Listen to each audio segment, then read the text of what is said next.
Hello, it's me again, Alistair Ewing. I was planning to make this a single take only, however, somebody phoned me when I was about 10 minutes in before, and I've now put my phone in flight mode, so it should be an uninterrupted presentation. This normally takes about half an hour to run through if I'm doing a platform presentation. It might be quicker today because I don't have an audience really, so there'll be no interruptions or questions. I'll try and get through this as quickly as I possibly can. Now, I think with the current climate, we find what we think that the stuff that we get involved in is more specialist. We do quite a lot for people who have got challenging circumstances. I'll explain more about that as I run through the presentation, but we think in the next few weeks there'll be more people with challenges and there may be more demands for the products than ever before, so it'll be quite important that if you can't find a solution through your own sources, then it may be more prevalent than ever to use somebody like the lending channel. We've seen quite a big increase in business from all your not all your branches, but some of your branches, since you have gone from being directly authorised independent firm to being under the MAB umbrella, and that has changed the process for quite a lot, well, for all of you, but some of you have embraced it better. We're not getting a huge amount of business from Glasgow. We never have done for whatever reason. However, Glasgow is our best area as a company. We do, because Glasgow is obviously the biggest area in Scotland, so we do much more in Glasgow as a business, but we don't do much from First Mortgage. So there is definitely opportunities that we're missing out on. So I'm going to attempt to make this as interesting as we can, so bear with me. So who are we? For those of you, and I guess most of you probably don't know us that well, but we're a family-owned business run by myself, Alistair, and my brother Murray, and also my other half, Elaine, who is our finance director. She runs her own chartered accountancy practice. So yeah, she's probably the brains behind the operation, if the truth be known. We're nearly 10 years old. We launched in 2010, post credit crunch. We had another broker which did mainly secured loans from the late 90s. Quite a big company when the credit crunch landed, and that was a game changer for our old business. So we've been a broker for 22 years, so very experienced in the market. And prior to that, I started my career in the Clydesdale Bank, so I'm an ex-banker going way back. But that's a long time ago. We trade UK wide from our Perth base, so we do quite a bit of business in England, but not as much as we'd like. But yeah, we're very strong in Scotland because clearly we're based up here. And most of our competition seems to come from south of the border. We've got 12 staff across a variety of desks. You've got a snapshot in the earlier video of the office. We've got a regulated team doing first and seconds. We've got a commercial team doing a mix of commercial, buy-to-let, bridging development. We've got small telesales operation as well. I run the business development side. My brother Murray runs internal, and he works pretty well. 75% of our business is introduced by brokers. So we're a broker, you're a broker, but our model is that we're not looking to harvest clients. So we're not looking to steal your clients, we're not looking to cross-sell other business to them down the track. We only really want the bit of business that you've chosen to pass to us. So we'll get the business placed, hopefully, the client gets their funding, and you get First Mortgage get their referral fee from us. I assume that the advisors get their slice of that in turn. And then we just park the client. So if the client ever comes back to us at a later point for more lending, we'd always go back to the original broker first of all. So if we do a commercial mortgage for the client and they've got residential mortgage needs, then you'd get the residential mortgage because they're your client. So it's quite important to cover that off. So 3/4 of our work is introduced by brokers. We deal with the big brokers like yourselves, and all the way down to the small brokers, single person businesses that work from home. So all shapes and sizes, but we're used to dealing with broker introduced business. We're directly authorised by the FCA, and we're fully accredited by the NACFB. So for those of you that don't recognise the letters, that's National Association of Commercial Finance Brokers. And we're an award-winning firm, not to blow our own trumpets, but it's quite important, I think, that we can validate that, we think we're pretty good at what we do, but we've been recognised by our industry a couple of times, which isn't too bad for a small firm stuck up in Scotland. So, moving on, what do we do? I'm going to summarise the products first of all. So we've got 6 products, as you can see there. I'll run through them very quickly, and then I'm going to spend a bit more time going into the granular detail, but not so much that will put you to sleep, hopefully. So we do second charges, we do complex buy-to-lets, we do commercial mortgages, short-term finance, complex first charge, and more recently we've launched into the equity release market.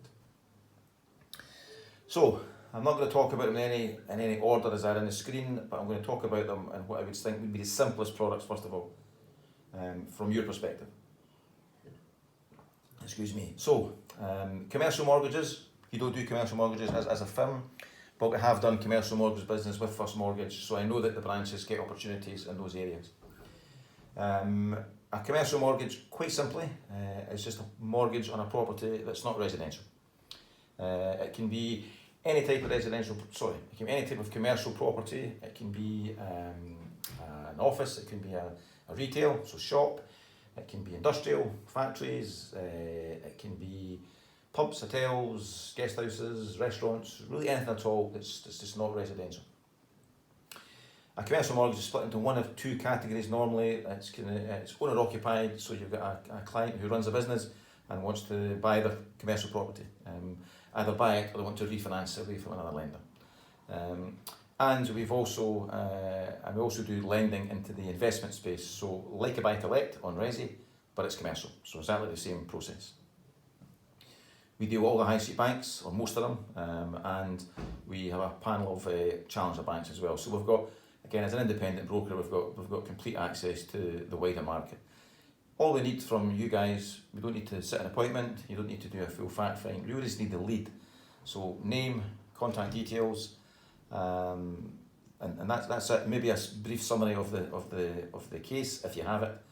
So trying to make it as easy for you as possible. What we often find with your branches, other branches, that sometimes the people in the front desk might take the phone call or they make it a walk-in through your front door, and they might come and ask about commercial mortgage, and the person says no, we don't do them. I'd encourage you to make sure that people at the front line know that you can do them, because all you're doing is getting limited details, passing it to us. If we can get lending placed, then First Mortgage will get paid for the introduction, and you'll get a new client. And then when that commercial mortgage client will have residential needs, I have no doubt. So there'll be opportunities there, ancillary opportunities for you. Make sure when the deal comes into us, if it's coming from the front desk, that there's at least an advisor's name on it. Because what happens when we pay First Mortgage, in the accounts department, we normally put the advisor's name in the deal, and I assume that then works out for the advisor to get paid their slice. If it comes from the front desk with no name, I guess First Mortgage just keep the commission. I don't know how that works, but I'm always saying, like, just make sure there's somebody's name on it to make sure that somebody's getting paid for it. Second product I'm going to talk about, short-term finance. I'm doing the easy ones first, the ones that you've got less involvement. So short-term finance would be bridging loans and development finance. A bridge is subdivided into two categories, FCA regulated and non-FCA. I'll give you typical scenarios briefly that we'd see on a regulated bridge. It would be couples downsizing, so clients downsizing, and they need to move for the house they've bought quickly. So they're securing the one they've bought before they've sold the one they're in. Now, that would really normally be a circumstance of last resort. So, because it's going to cost the client some money, there's going to be finance charges to set the bridging loan up. But there are quite a lot of scenarios where, and you may be seeing them, there are quite a lot of scenarios where this has to happen. So I'll give you one example we've just completed on. A couple in the 90s, were looking to, a house came on the market in the street a daughter lived in. So daughter, hubby and the grandkids. And the house don't come up very often, so they thought we have to buy this house. So they put in a quick offer and they secured it, but the client was needing to move on to his onward purchase really quickly. So there was a very short entry date. And their own house wasn't even on the market. So they had to get the house ready to market, arrange the survey to come out, do the home buyer report. So it took a few weeks to get it onto the market. So the deal was done in February, they bought the property. They're not in it yet, but they're getting the place sort of tarted up, so they're ready to move in, and their own house is now on the market. But they had to buy this place, or they wanted to buy it before they sold their own. So these circumstances may not be coming along every day, but they'll come along where there just is that gap, and you need to be able to offer the solution, and we can do that for you. And again, like the commercial mortgage, we just need limited information from you. So just a brief summary of the situation. You don't need to set an appointment. We're giving the advice, so you've got no compliance trail. Even though it's FCA regulated, it's our advice. So I would suggest how it works on our branches, you just pass on the bare bones of a lead. A non-regulated bridging loan works in the same way as a regulated loan, but it's on an investment property. So the client is either buying a property to sell and clear off the loan, or they're buying it to refinance and put a tenant in it.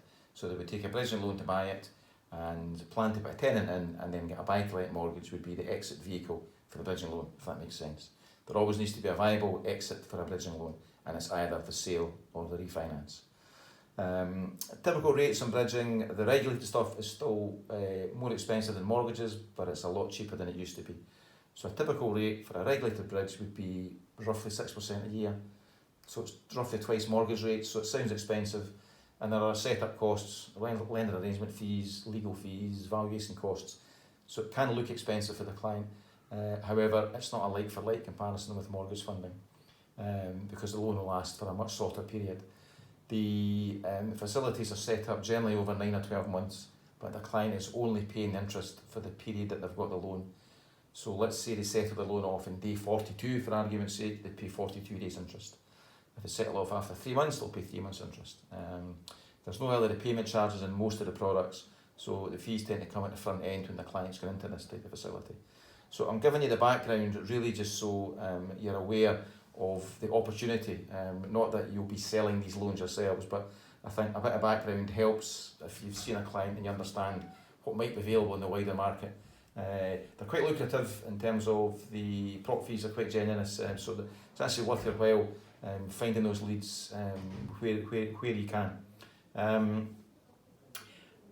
The type and the non-regulated stuff, so the stuff that the investors are buying, they tend to be below market value, auction purchases, they could be bank repos where there's no working kitchen or bathroom and you couldn't get a mortgage anyway. So yeah, these are the type of things that we're doing on a non-reg bridge.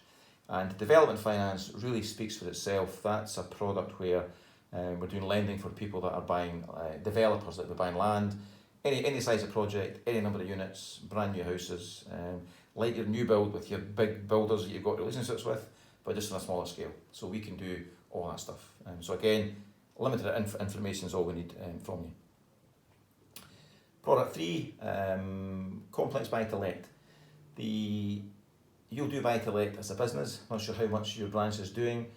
The market's got a bit more complicated, so as you can see on the screen, we do HMOs, portfolio lending, any number of units, limited company, holiday lets, that includes short-term lets, Airbnb type stuff, and we do expat lending as well. The government changed the affordability with these mortgages when they introduced the whittling away of the tax reliefs in 2015. I'm sure you'll all be aware of that. That's going to be fully implemented in April 20. So next month, landlords are losing all their mortgage interest relief. And that's affecting a lot of landlords, depending if their basic rate or higher rate and how much it's going to cost them. So what that meant, without complicating it too much, was that the lenders then changed the affordability rules, the stress testing changed, and it just got a little bit more difficult to get buy-to-let lending, especially for those clients that had 4 or more properties, because that put them into a portfolio lending scenario, complex underwriting, and it just takes more time. And again, first mortgage model, generally, not today, with this current crisis, but generally it is busy diaries, busy appointments, and it'll be vanilla stuff you're doing, mainly straightforward stuff. So you get a complex case and I don't really want this. So we're taking a lot of this kind of stuff away from the first mortgage branches and getting them processed. And again, we're only wanting the client for that one bit of business. So anything that seems a little bit too complex, you're not got the time, or you just can't be bothered with it, happy to look at that for you.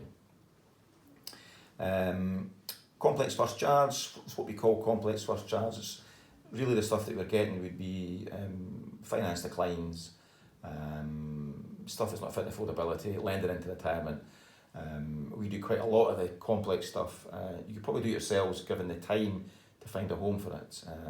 So we take a little bit of first charge mortgage away from first mortgage. But there's a couple of differentials that we have. Kensington, if you're sourcing Kensington products, we've access to a 95% product. You'll no doubt see it on your sourcing system. You can only get 90% with Kensington as a direct broker. We can get 95%. So if you need the 95%, you can get it through us. The other main differential is with Bluestone. So Bluestone mortgages on their trust deeds, if you're seeing clients that have been in a trust deed, and there are lots of them around, they'll need you to be discharged for 3 years to come from a direct channel, whereas we can do it if they were discharged last month. So that make a big difference for certain clients. So these are the two key differentials where you can access some of the USPs on some of the lender's products. If you've never done a package case, what the package case really means is that we do the DIP and the full mortgage app, and you do the client advice. So you're client facing, we're lender facing. If you've never done a package case, it might sound complicated, but it's dead easy. Essentially, you get the full prop fee, because we get enhanced prop fees because of our arrangement. So we get the enhanced prop fee, you get your normal prop fee. I know you don't charge a broker fee for first mortgage yet, but other brokers would get a normal broker fee. So you get your full prop fee, you'll set up protection in a normal way, you'll do your suitability report just in the normal way, normal compliance trail, but we're dealing with a lender. And our volume product is on at the very top, and I've left that till last because it's probably slightly the most complex. Excuse me, I'm about to cough, but it's not a coronavirus cough, and anyway, you're quite safe. Excuse me. You're quite safe because you're at a distance, clearly. So second charge, it used to be called secured loans. The FCA regulated these products in March of 16, and they tend to be for clients who can't get a first mortgage for different reasons, and it's generally a remortgage and not a purchase. So I'll give you some examples. We can do up to 95% lending. Rates are starting in and around 3.5% for the headline deals, but most of them will be sold probably at 6, 7, 8%. Some of them will be into double figures rates wise, depending on criteria, how poor the credit report is. And a lot of the stuff that we get through is for mortgage declines. So it's failed the credit score, or it's just got too much bad adverse. So CCJs, defaults, mortgage arrears, unsecured arrears, trust deeds, bankruptcies, discharge bankruptcies, that type of stuff. So 95% is the maximum loan to value, but you wouldn't get 95% for a client with really poor credit. So it cascades down the way, the same as it does in the mortgage market, and the rate goes up for poorer client circumstance. So again, it's all priced for risk. So we're getting quite a lot of this stuff now. Since you changed over to MAB, it was a bit more complicated the old way, but the new way is just a simple handoff. If you've got a deal that's been declined, or it's not going to be worth your while putting a mortgage application through because they've got really poor credit or they've got difficult circumstances, a second charge might work. We're doing loads of second charges just now as a business. It's a very niche market. So to give you an example, it's a 1.2 billion national market, UK-wide. However, the wider mortgage market's something like 230 billion. It's a tiny market, but there are thousands of customers up and down the country that need these products. So if you get them coming into your branches and you think they've got no chance of getting a mortgage, or you've spent 3 hours doing the appointment and doing various dips and you're just fed up with it, these clients may fit for a second charge. It's a very good credit repair business for certain clients.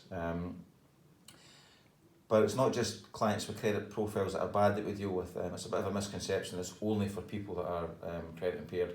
We do a lot of work for self-employed who've got bespoke income and also bespoke lending needs. So let's say the client is looking to pay money back into the business, or they're looking to pay a tax bill, or they're buying a buy-to-let property. This is for the deposit. So purpose of loan is very flexible, much more flexible than you find in the wider mortgage market. So clients with poor credit that have been declined, people that are high net worth that may be self-employed, for example, we do a lot with them. And also a bit cleverer if you've been selling 5-year fixed. So a lot of brokers used to do 2-year fixed, and then the business was churned, and every 2 years the client came back and we got them a new deal. But now a lot of my clients are 5 years and I can't really speak to them within that 5-year period. But a lot of these clients will have borrowing needs within that 5-year period. So we do quite a lot of second charge business with people who are in a 5-year fixed and they want to protect that deal and not pay the ERC to come out of it early, but they want to borrow maybe 40 grand. And that it could be debt console, it could be for home improvements, it might be for a deposit for another property or a holiday home, whatever it might be, you need to borrow the money. So a second charge is a common route. And then when the 5-year fix comes to an end, what the client does then they just roll the whole lot into a new mortgage deal.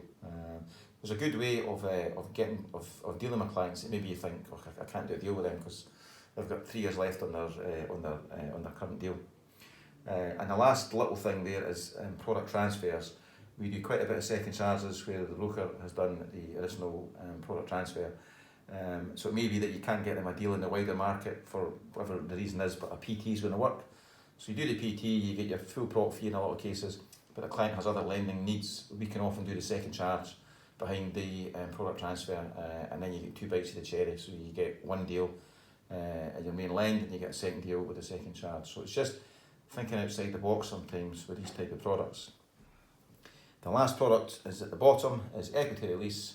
We only just got authorised for that last year. We're building out a proposition. So we've done some business with First Mortgage Advisors.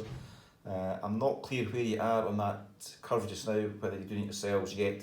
But if you're getting cases through, it's a face-to-face appointment that we're sitting. It's generally me that's going out. We're not doing huge volumes yet, but if you are getting out to listen inquiries through, rather than losing them, we're happy to take them, and you'll get a share of the spoils. So that was quite a long slide. Apologies for that. Hopefully you have stuck with me. I'm going to run through the rest of the slides very, very quickly. I'm into 20 minutes now, so I don't want to be put you to sleep too much. So why would you use us? Credibility and reputation. Been about a long time. We've got very experienced staff, qualified, CMAP qualified if we're on the regulated desks. Ex-bankers on the commercial desk with lots of experience in the business, lots of good market knowledge. We're big enough to have a full lending panel, but still small enough to care, so we're pretty prominent in our part of the industry, but we're still a small family firm, and every lead's important to us. The client journey is of paramount importance. If we can do a good job for your client, that will reflect well on you because you've passed your client to us. If we do a bad job, the client will moan at you and you'll moan at me, and we don't want to be there. And like I said before, we don't want your clients, we just want to build relationships with you, our advisors. And the prop fees are pretty generous. That was a quick slide. Application process is dead easy. You can see there's a variety of ways you can get the business to us. The way it seems to work best with First Mortgage tends to be you've got a scenario, you're not sure if it's going to work, you don't want to waste a lot of time on it. Lift the phone, speak to one of my advisors, or just send through an emailed summary of your case, and one of the guys will pick it up and come back to you. Yes, you can fill in our forms, we've got PDFs, you can do an online dip, you can get more involved in the process, but it tends to work better if you just phone in or send in a brief summary. I've touched on this already, so what did I not mention? Loan to values, sorry, now 100%, I think I said 95 earlier. There's been some recent changes there, so we're now 100% with a couple of our lenders.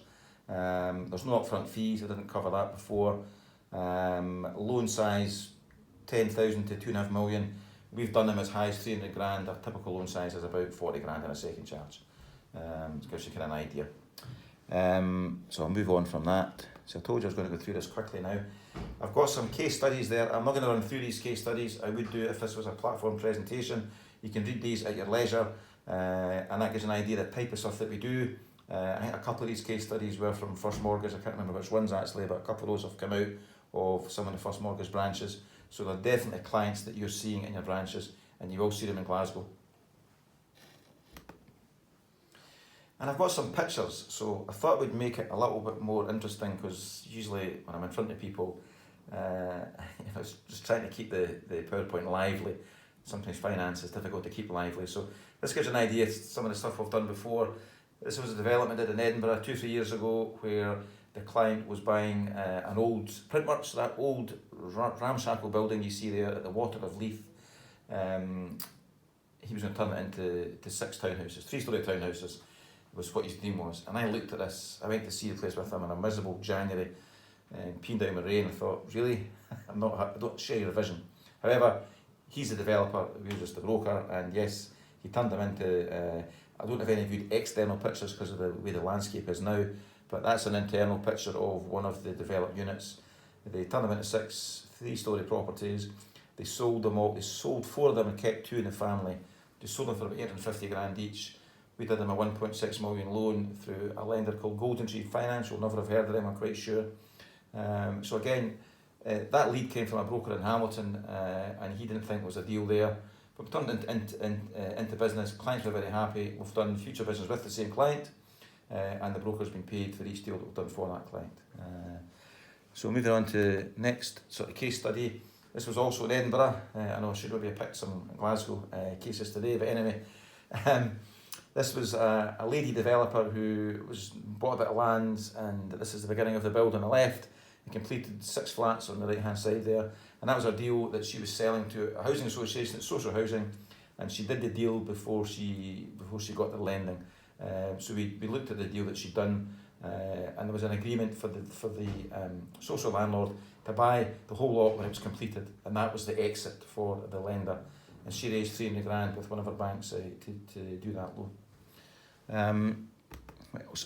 Excuse me.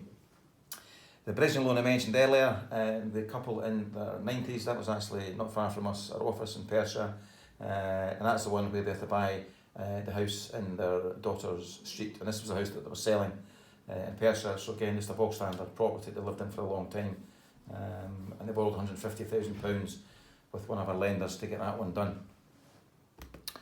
This was a commercial mortgage in Dundee on a hotel, a loan that we did with TSB. I've come very active into the commercial mortgage market. This was a hotel that had been run down by the current owner, and the operator that was buying it runs quite a few service apartments in Dundee, a very experienced operator, so he was going to, I think there's 10 bedrooms in this hotel that he's going to be running as service apartments. So the bank liked the client because of his experience in that market, even though the property was empty really when he bought it, not generating any income.